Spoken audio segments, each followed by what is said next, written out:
Hey guys, welcome back to my channel, and in this video we will be covering up how to create conversion action using Google Tag Manager.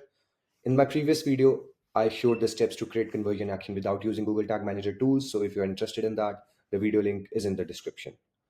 For this video, we would be creating conversion action on a page view. That is, if someone lands on my Get in Touch page, the conversion should be tracked. So let's move forward. First on Google Ads platform, we would click Goals. Under Goals, there is an option to create conversion action. And as we are tracking the conversions on website, we would be clicking website. You add your website domain, scan it.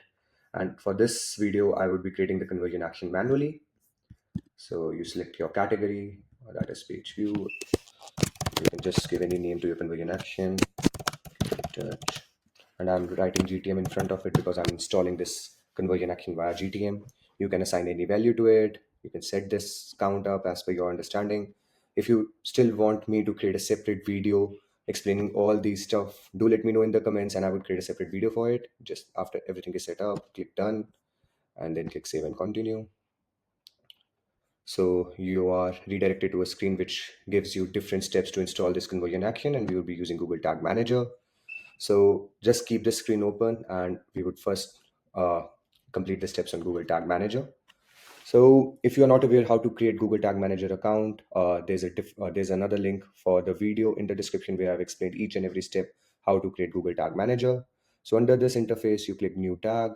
You can just rename it as Get in Touch Page View. You go into tag configuration, Google Ads, Google Ad conversion tracking. So each conversion action you create in Google Ad would have a conversion ID and a conversion label. So you just copy it from here, you move back, paste it. Same with conversion labels. So once it's done, you have to set where do you want this tag to trigger.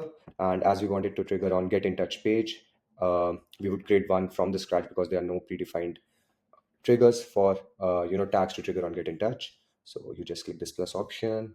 This is Get in Touch trigger configuration on page view, some page view, and then we would set it at page URL. So we would set at page URL contain. So we know if we select Get in Touch, this Get in Touch and in the URL is a unique value for this page. So we just select it from here. We move back, paste it, save. So now your tag and triggers are created. Before submitting it, it's better that you test it. So to test it, you just click preview and you add in your website link. Yeah, connect it. So there would be a separate window opened with your website in the Google Tag Assistant interface, and you would also be redirected to a separate window where you can see what tags are triggered. So you can see on the home page, Google Tag and Conversion Linker got triggered, but Get in Touch page view, a tag that we just created, was not triggering on the home page because that is what we didn't want. Even when you select About Us page, you would see Get in Touch page view tag didn't trigger. But let's try with Get in Touch. So once you click that, you can see that the Get in Touch tag actually triggers on the correct page. So that means your tag is set up correctly. So you can just submit it and publish.